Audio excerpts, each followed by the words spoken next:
Hello everyone, this PowerPoint presentation is about the morphology of mandibular first premolar. So before we learn about that particular tooth in detail, let us talk in general about mandibular premolars. So we know mandibular premolars are four in number: mandibular first premolar and second premolar on either side of the arch, and the mandibular premolars located between the canines and the first molars. Their main function is in mastication. They help the canine as well as the mandibular molars in chewing. They also help in maintaining the vertical dimension of face and support the cheek. This table gives some arch traits of the maxillary and mandibular premolars. Please go through the table.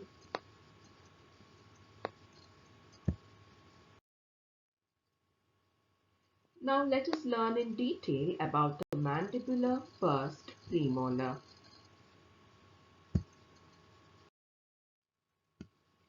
The mandibular first premolar develops from four lobes, three buccal and one lingual. It's the same as the incisors, canines and the maxillary premolars that we have learnt about. Since this is a mandibular tooth, of course, the lingual tilt of the crown is same. The mandibular first premolar is a bicuspid. It has two cusps, one buccal and one lingual. But the difference from the maxillary premolars is that here in this tooth, only buccal cusp is functional and lingual cusp is not. The buccal cusp is large and the lingual cusp is very small and poorly developed. In fact, it looks more like a large cingulum. So this particular tooth has lots of characteristics of a small canine in fact. Mandibular first premolar is smaller than the mandibular second premolar. So this is opposite of that of the maxillary premolars. And the mandibular first premolar helps the mandibular canine in its function, whereas the mandibular second premolar is going to help the first molar in function.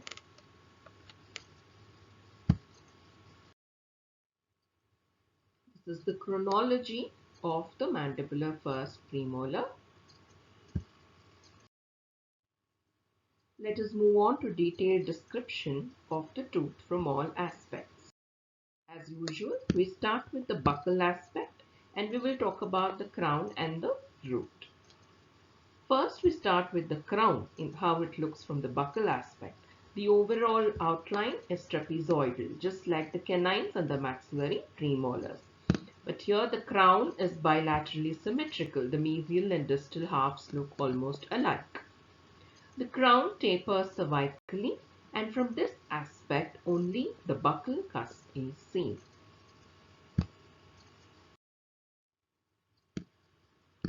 Moving on to the occlusal outline, there is a pointed buccal cusp and the tip of the cusp may be slightly mesial to the midline. This is because the mesial cusp slope is shorter than the distal cusp slope. However, just like the maxillary premolars, we have the contact areas at the same level. Now just take a look at this mesial cusp slope. There's a small notch present there, which is not there on the distal slope. So this notch is called the Thomas notch. So this Thomas notch was first described by Peter K. Thomas and was named after him. They're shallow notches on the cusp slopes of unworn premolars. That means newly erupted premolars. Because of wear and tear, we may not be able to see the notches after some time. They are present there for a reason. In fact, they function as spillways for food, just like embrasures.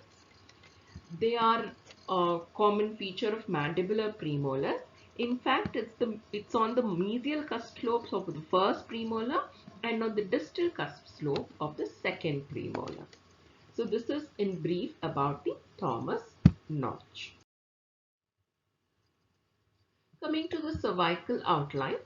Cervical outline shows slight curvature and it's slightly convex towards the root. Next is the mesial outline. You can see this is the mesial outline. Mesial outline is straight from the cervical line to the contact area, and the contact area is at the junction of occlusal and middle thirds. We have already talked about the mesial cusp slope. The distal outline is slightly concave. You can see the difference here. The mesial is more straighter, and you can see a concavity here on the distal outline. Concave from the cervical line to the contact area. And the contact area is slightly cervical compared to the mesial contact area.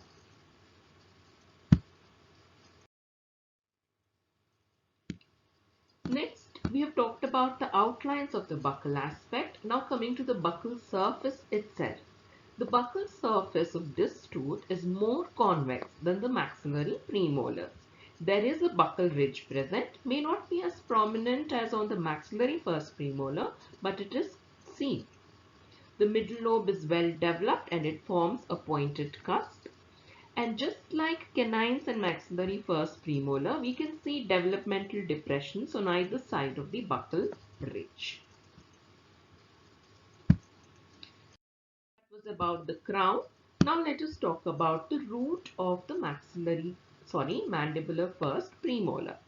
So it has a single root, tapers gradually to the apex. In fact, it just looks like the root of the mandibular canine.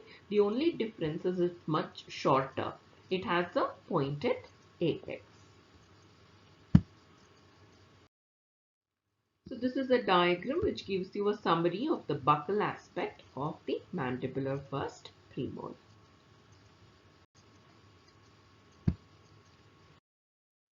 Next, we talk about the lingual aspect. Overall outline is still trapezoidal. The mesial outline, the distal outline, the cervical outline is same as the buccal aspect. One more extra point we have to remember here is that this tooth is like a canine in the sense that it shows a lot of lingual convergence. So the lingual surface is much less wider compared to the buccal surface. So because of this, parts of the mesial and distal surfaces are seen.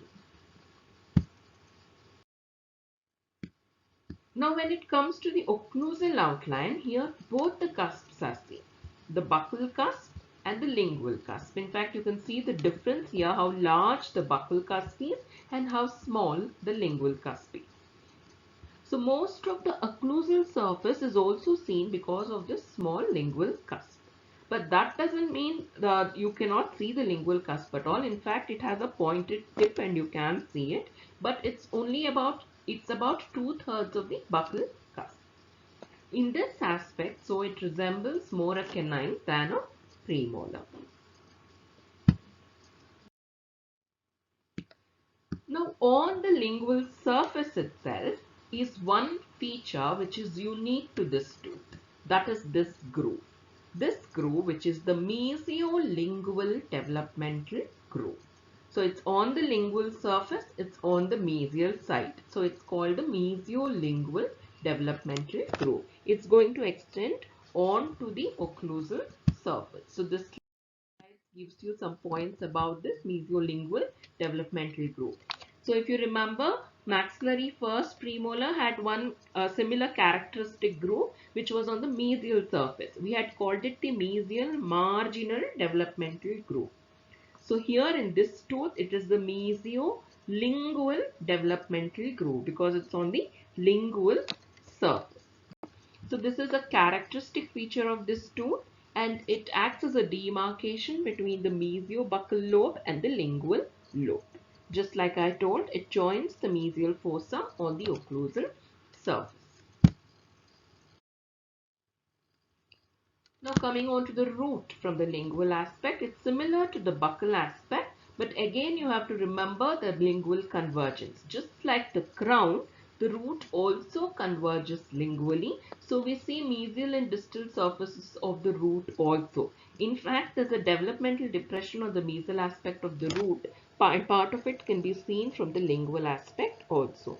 And sometimes a narrow ridge can also be seen on this root from this aspect. So this is a summary of the lingual aspect.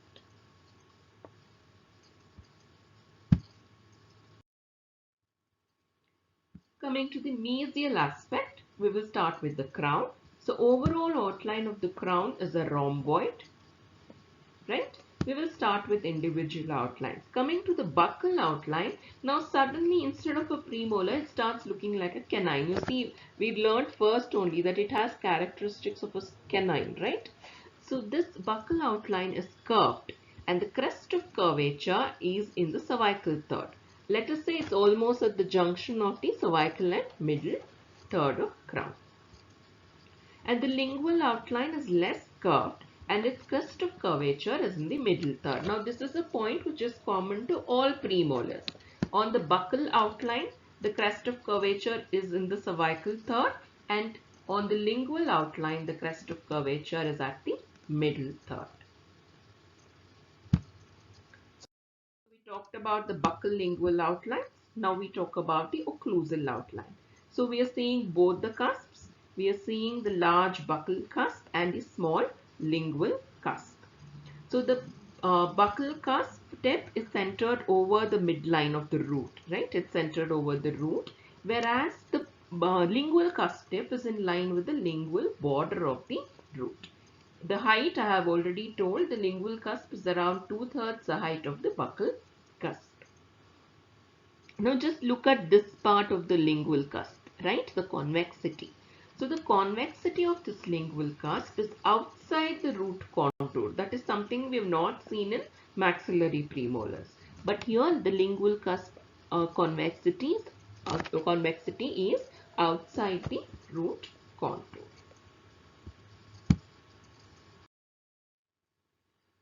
Now, there's some other features which are characteristic of this tooth when we see from the mesial aspect. One, we've already talked about this lingual tilt of crown. Second is the contact area, which is in line with the buccal cusp, but it's more near the cervical third, somewhere here where I'm pointing. And look at this mesial marginal ridge. The mesial marginal ridge is inclined lingually. You can see it's not straight. In fact, it's sloping down, right? And you can also see the mesiolingual developmental groove from this aspect. And we can see part of the buccal cusp, that is the buccal triangular ridge, is very clearly seen when we see it from this side. Okay, so that is about the crown. Now when we come to the root from the mesial aspect, it tapers apically. We know it as a pointed apex. The buccal outline is more curved compared to the lingual outline. Another feature is that it has a deep developmental groove on its mesial aspect of the root. This is the summary of the mesial aspect.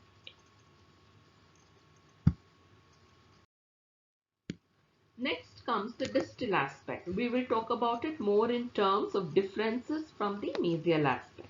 First thing is, look at this distal marginal ridge. Distal marginal ridge is higher and it's less sloping. You can see that it's not like the mesial marginal ridge which was like this.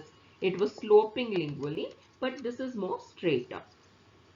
And then it is mostly convex, but it's concave just above the cervical line in this area.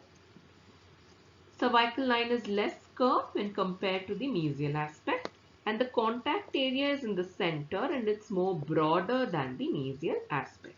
And we don't see any developmental groove on the crown from this aspect.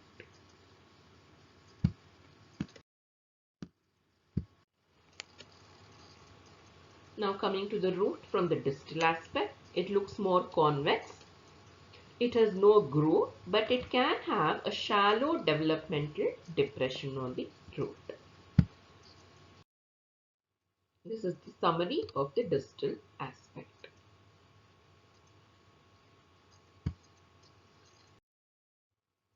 So we've talked about the buccal, lingual, mesial and distal aspects. Now coming on to the occlusal aspect of the mandibular first premolar. General features, the outlines. So it's a diamond shaped outline. So this is more like a canine again, right?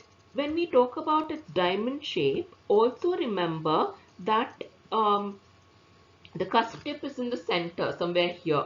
So because of that, we see most of the buccal surface. The buccal ridge is also seen. And it's a diamond because of the lingual convergence. We already talked about it, that it has a lot of lingual convergence. So because of that, we are getting this diamond shape, which is similar to a canine rather than a premolar.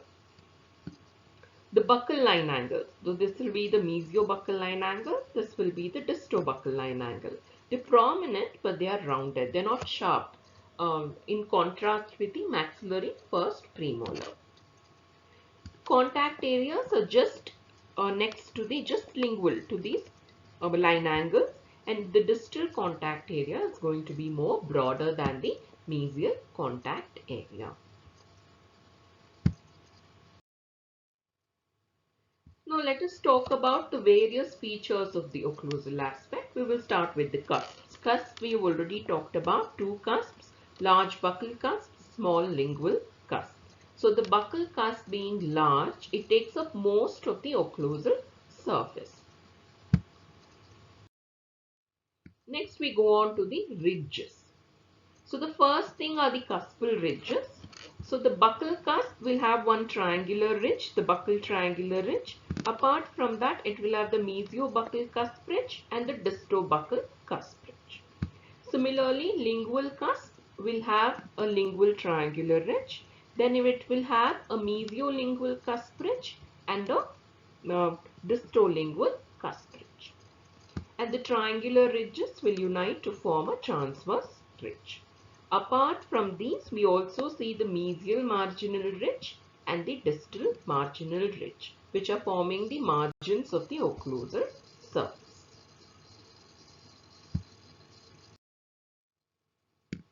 So next, coming to the fossae, the true triangular fossae, mesial and distal. So they're just next to the marginal ridges. Now here the mesial triangular fossa is more linear. In fact, it is linear in the sense it's in a direction of buccolingual direction. And the distal triangular fossa is more circular.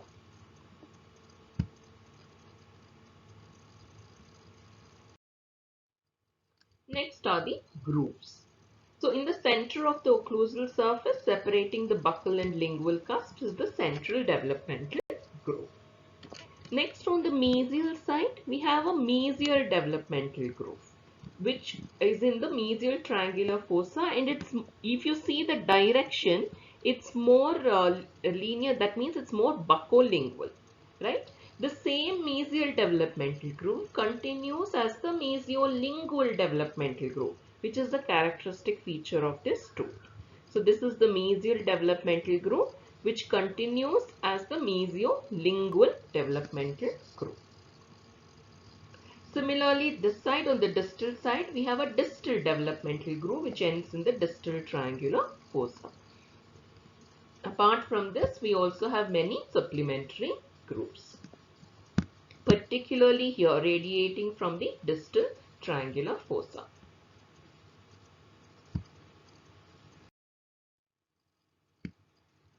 A pit may be present, and usually if it's present, it's at the end of the distal developmental groove in the distal triangular fossa. So occlusal surface, this is the summary. So we have talked about the cusps, the ridges, the grooves, the fossae and the pit.